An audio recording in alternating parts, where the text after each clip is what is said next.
Hello, everybody. Welcome to the Professional Foulers World Cup Situation Room. I'm Jonathan Duran, sitting alongside Soccer Newsday writer Kieran Ballin, and we are here in the aftermath of the United States-Belgium match in the round of 16 in the World Cup. Of course, Belgium were the winners, 2-1. A match that was frenetic in the final 30 minutes and frenetic in stoppage time, and oh man, it's ridiculous how everything came about. If I don't know, the amount of chances that Belgium had were crazy. The amount of chances that U.S. could have and should have put away was also crazy. This game was just like it was a toss in the air and who you had to pick to win this game, and you know it's just so hard to see the U.S. go down like this. Against Belgium as well. I was hoping for a good game and a U.S. win, but you take the positives out of a really good game that they played today. Well, okay, so you mentioned taking the positives, and there were Yeah. definitely positives on show. However, there were so many things that made me so upset with this national team today. I'll let you go first. What stood out to you in this match, both positive and negative? Again, I think this has been our theme for the World Cup. I'll go with the negatives. It's the holding on to the ball. I think we really struggled holding on to the ball, and that really not holding on to the ball. We weren't able to create passes, create chances as well. We'd lose. We try to do some fancy passes that wouldn't work out, and we just hand Belgium back the ball, and and with them, you can't do that. They have too much speed, too much skill on the ball to just hand it that easily. But I don't know, again, with this team, with what happens when you bring in some more younger players, and when you work towards 2018, do will some of these older players be phased out, and will the team chemistry improve with a lot of these younger players being moved into some of these key positions? I don't know, but right now, speaking for today, it was not fluid in terms of the play in itself. Let's go. I don't know. What do you feel about the negatives right now? We'll talk about negatives Yeah, collectively. okay. You mentioned fluidity, and that was exactly my main issue on the ball. I've done this rant twice today already. So, it's when you rant about something, usually by the second time you do it, you've got everything out. And so Right. it's not going to be as venomous as it was earlier today. However, the United States just struggled in everything in between attacking and defending. When the ball was on the fly, they couldn't do anything. When you're running a 4-3-3, how do you end up with two attacking players forward and then six of the rest of the outfield players lagging behind the midfield line? Secondly, when you're defending, how do you end up with only your two center backs back there and a left back who, of course, like I mentioned, he played a hell of a game today and a hell of a tournament for the United States. But how do you end up in situations where you have four Belgians attacking, you only have two center backs back there, the rest of the defense, and you don't see anybody else tracking back until 20 seconds later?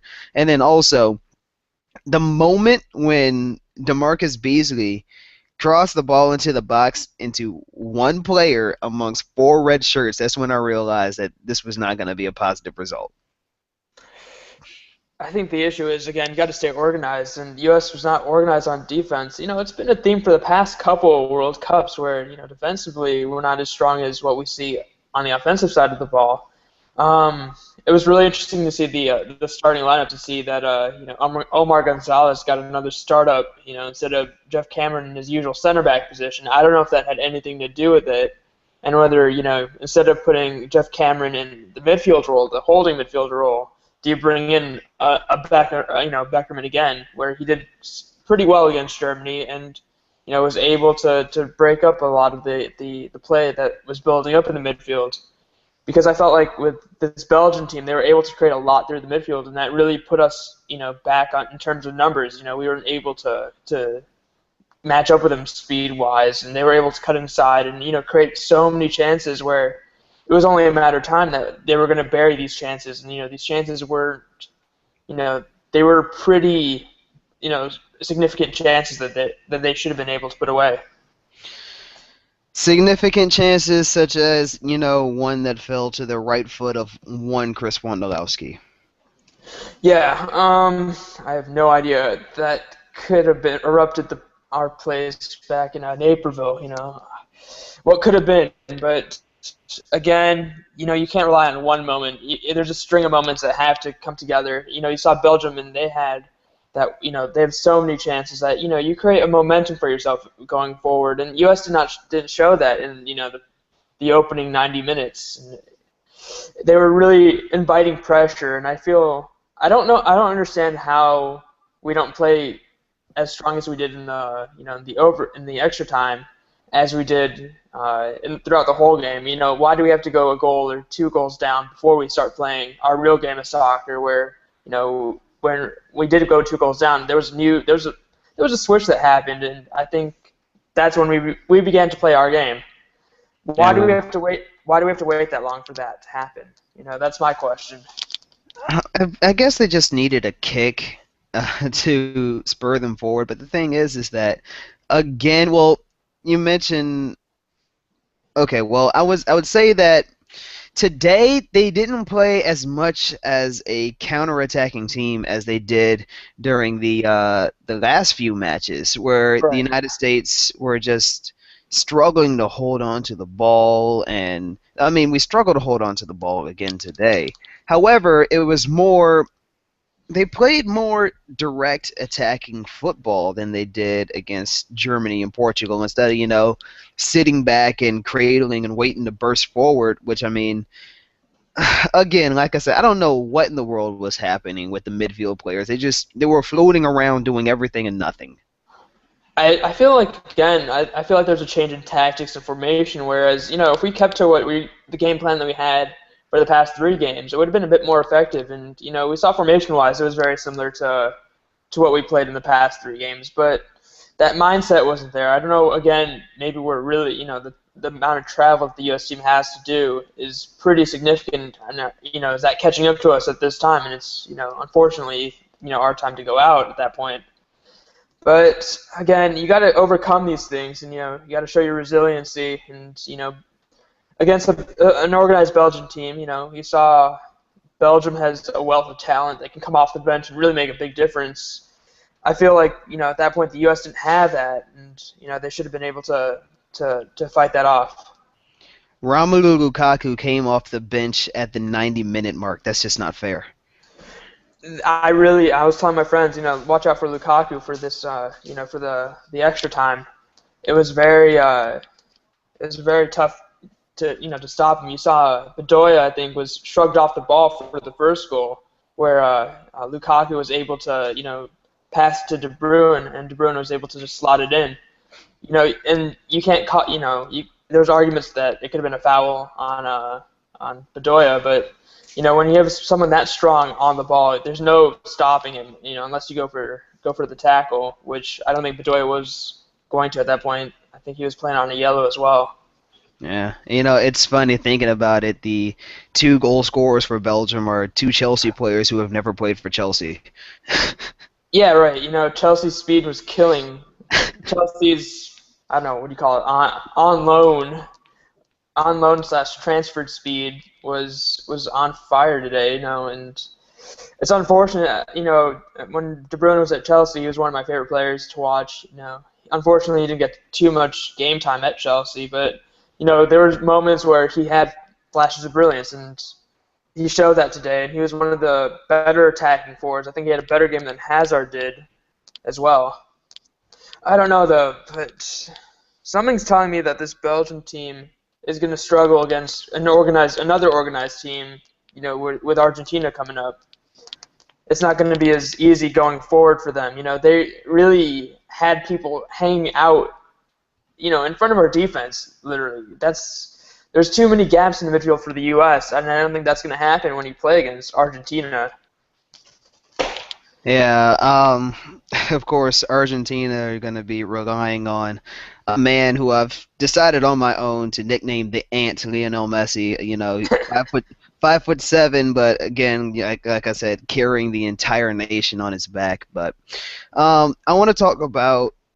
We glossed over this earlier, but the 4-3-3 the United States lined up with. What do you think Right. that Klinsmann was trying to accomplish with this? Because we've gone with the 4-2-3-1, or it's I don't know what to call, because it's not a true 4-2-3-1. It's not a 4-4-1-1. It's not a true anything. It's There was no, yeah, I see what you're saying. There's a lack of, what is it, unity of knowing what we actually play. We don't have a set system yet, and I think that's the identity that the U.S. is lacking right now. To get to that next level, we need to find a system that works. If we have a one-striker system, you see Dempsey just hanging out, yeah, in no man's land for long stretches of the game, and I feel that's not how the U.S. plays. Klinsmann's trying to bring that to us, but I think as a striker, that's not Clint's game, and that's not how the U.S. is operating. That's not how they're effective going forward. But we have to find a system that works for our new strikers. We got to look forward. This World Cup is past for us. We got to look. We have to find strikers that play in Europe, are doing well in Europe, and if we don't find that, it's going to be tough because you saw today what strikers can really do to you. They don't have to score, but if they set up, they can just be just as deadly.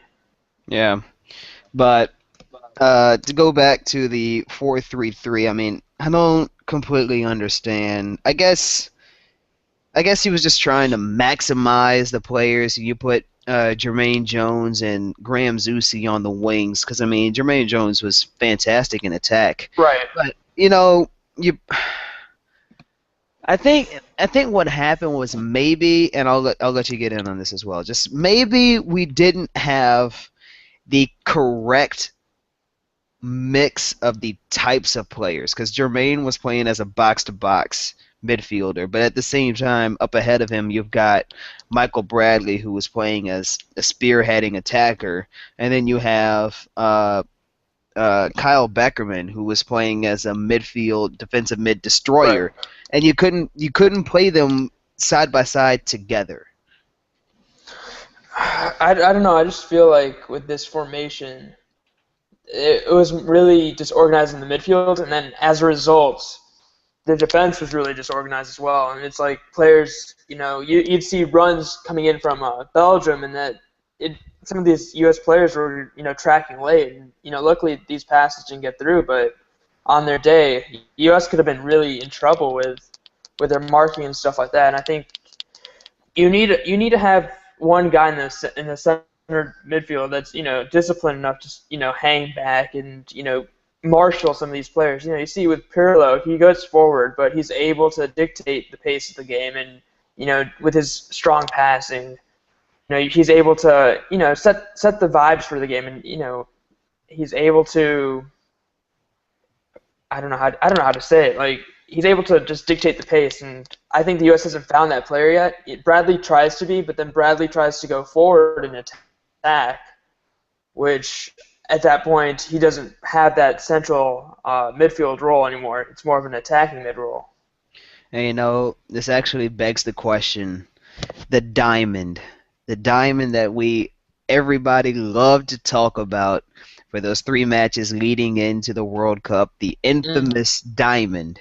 Should that have made a comeback? Because with that, you have a maximization of everybody. You could have played Jermaine Jones on the left wing because he looked like he was ready to play anywhere. So you have Beckerman holding down the fort as a defensive mid. You have Zusi or Bedoya, whoever, on the right wing, and you put Michael Bradley in the front, and there's a clear space for everybody to work. Should that have come back during the World Cup?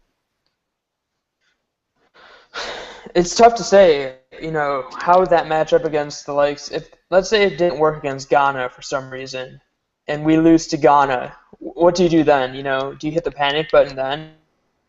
I think, what worked against Ghana really set the tone in terms of what's going to work for other teams, especially because Ghana is a team that's not. taken easily. They have a very fast team overall, and a lot of the teams that we did play were very fast, very efficient on the ball. It's just hard to say. If the U.S. can dictate pace, they would take a lot of pace out of the game for the opponents, and as a result, the U.S. would have uh, their own pace to the game, and I just don't know anymore. It's like if you try one thing, are you going to mess with something that's already good? Because we looked efficient when we went forward. It's just trying to hold on to the ball and going forward is the issue. Yeah, and the main issue was, again, I mean, we've harped on this so many times, just working the ball out of the back, and we the communication definitely improved over the course of the matches. It definitely improved, but the issue was being able to build a solid attack and working everybody together. That was the main thing because everybody, like the ball, it seemed like it was most of the time just going down the left-hand channel until Yedlin came in and he Right. just took control down the right side.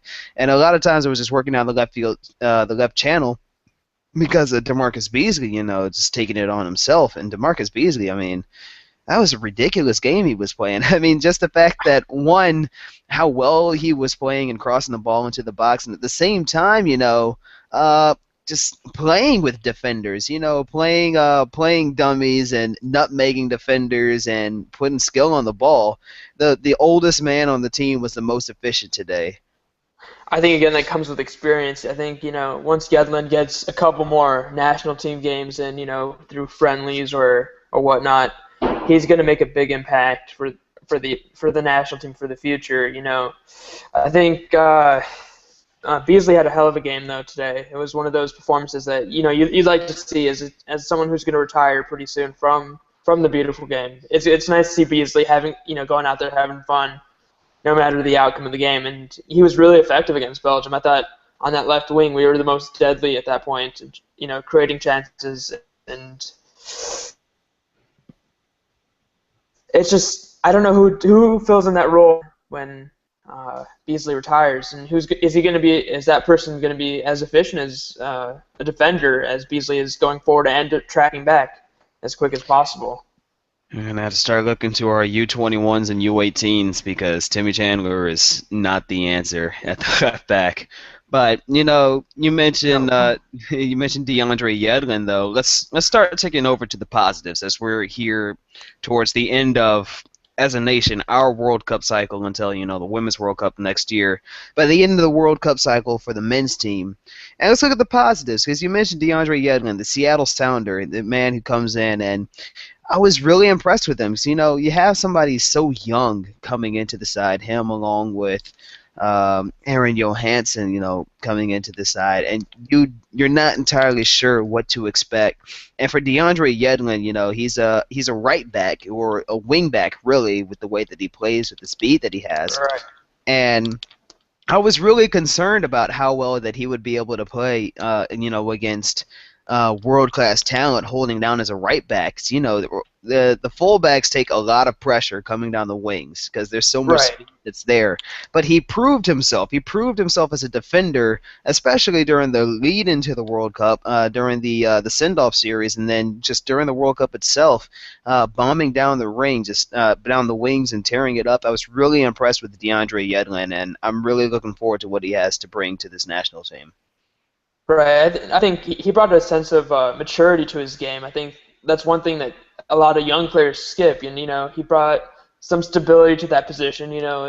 When Fabian Johnson went down injured, me and my friends were saying that this could be it because you saw Fabian Johnson was one of the most impactful players for us in this World Cup in terms of him being able to bomb up and down the field. But you didn't really lose too much out of it with Yedlin coming in, and I think it's a good mentorship for Yedlin to see what Fabian's doing on the field, and to emulate that as well. And it's good to see that a positive game from Yedlin. This is his first World Cup, first big match. It's good to see. It's good for the future of the game, good for the future U.S. soccer. You just hope that his form continues and he doesn't get injured, I guess, or end off going to Europe and not having the type of career that he deserves. And on a team that he deserves to play on. We've seen it with like Freddie, the Freddie Adus of the world, where they're built up to be some of the best players that touted to be U.S. talent for the future, and then they sputter out. I just hope that doesn't happen to him. He just has to keep concentrating on his game, working hard, and 2018 is definitely not out of the question for him at all. He'll definitely be a start. I'm going to say right now he's going to be a starting right back for us, I think, in the next World Cup. I believe it, and also let's talk about Aron Johannsson, a man who only got one appearance during the World Cup during the Ghana match, but he made a few appearances during the send-off series, and I'm really excited to see Aron Johannsson as well. You have a target man who is as tall as Aron Johannsson is and has the speed to offer, and he's good on his feet, and so I'm looking forward to what he's able to bring. Right. I think if we do switch systems, I'd like to see Josie and Aron Johannsson partner up top together. I think that would be a pretty good combination. They both played club level together at AZ, and I think they can, with Josie's strength and Aron's speed, it's going to help each other. It's almost going to, I feel like it's going to be like the Charlie Davies and Josie Altidore of 2009, where there was a lot of good things happening for U.S. soccer up top. But unfortunately, with Charlie Davies' injury, he wasn't able to get back into that form that he was in. Man. But I think those were the days. Those were the good days for U.S. soccer. I think we're at that level. We're starting to get back to that level where we can take on some of the world's best. But I think we just got to keep working hard.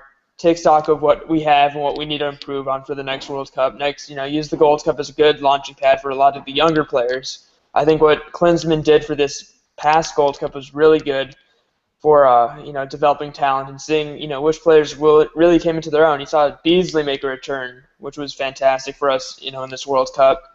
So definitely there's a lot of roles to be out to be played in the next coming tournaments for the U.S. and even in the friendlies. Well, so as we're nearing the end of our show for tonight, here's the money question. All right. Who do you want to see brought into the squad for the next World Cup cycle within American soccer right now? Who do you want to see brought in?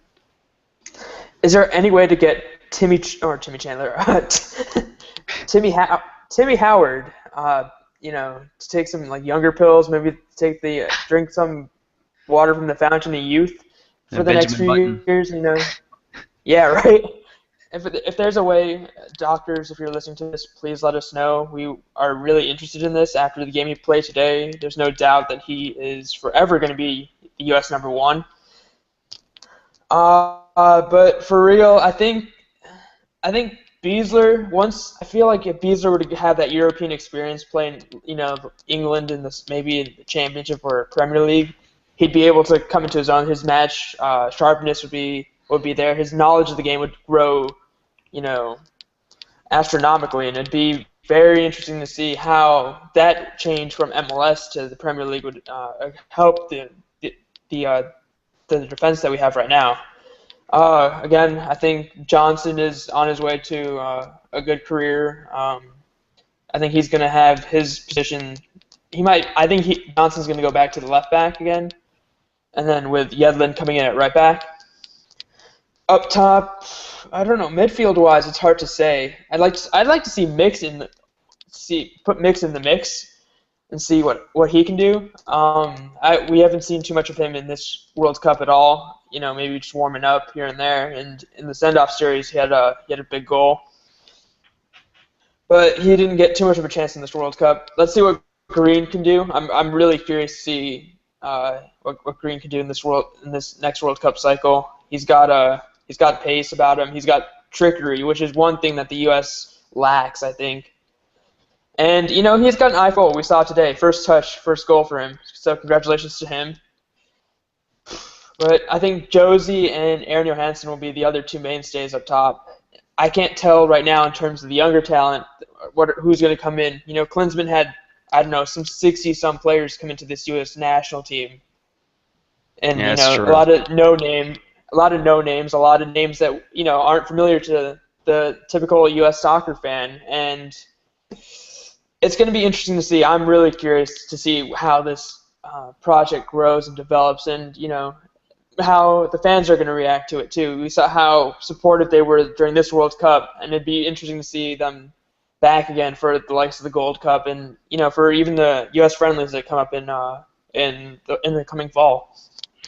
Yeah, I'd definitely be interested in seeing possibly Eddie Johnson make a return to the team since after he was left off of the 23-man roster. He was named to the 30-man, but he was not. He was left off of the 23-man roster.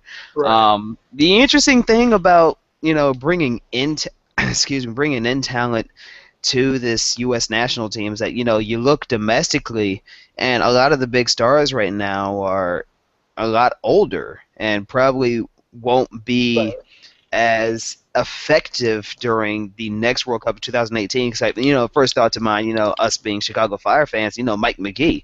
We'd love to see Mike McGee come into the national squad, but 4 years from now, who knows what he's going to have left.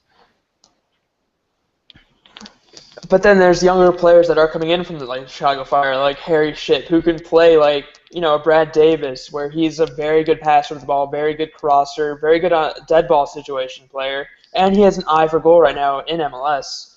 So with a player like Harry Ship, it'd be interesting to see if Klinsmann takes notice of any of these MLS players. We saw with this crop of players that there were a lot of MLS players, and they've been very effective, I think, in terms of setting up plays and, growing their knowledge of the game. And that's important for MLS, and that's important for the U.S. national team going forward.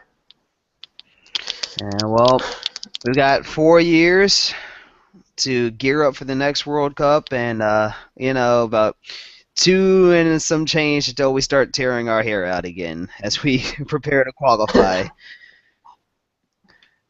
It's interesting to see, though, who Klinsmann can bring in, on the German side.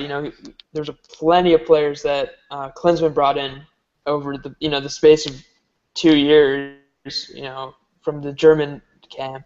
Will he be able to bring any more? And the talent that these German players have is amazing. So I'm curious to see. I heard Gideon Zelalem from Arsenal might be the next transfer to the U.S. national team. Oh yeah, there's definitely a lot of word about that. I'm excited to see if that's able to come through. If that comes through, that'd be big ups for U.S. national team going forward. Huge. But there's a lot to look forward to. There's a lot to look forward to. Of course, Right. quarterfinals this weekend, and the rest of the World Cup to look forward to at first. But already is no time with the present to look towards the future. Right, exactly.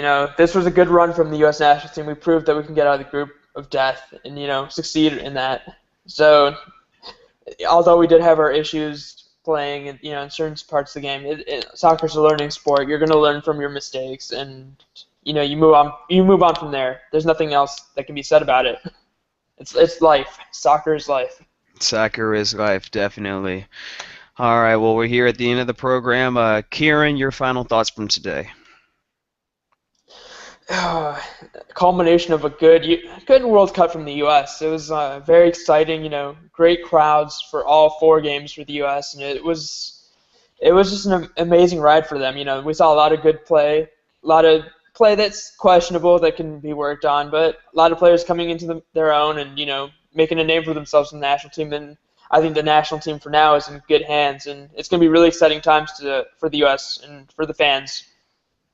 Definitely looking forward to whatever comes next for this nation, whatever comes next for this team, and I'm entirely grateful for the run that we did have down in Brazil. Yeah, it's been exciting, talking about it, talking with friends, with the new soccer fans now, and it's only a matter of time before we even grow our base for the Professional Foulers Association, and it's an exciting time for us writers and fans in general of the sport. We just hope it continues like this, and we wish every success to the U.S. Soccer and the U.S. Soccer Federation. Definitely. Well, I am Jonathan Duran. He is Kieran Ballin, soccer writer for Soccer Newsday, Chicago Fire beat writer, and glad to have you guys with us. And we look forward to talking to you guys next week. Thank you, guys. You guys have a good night and have a good week. We'll see you guys later.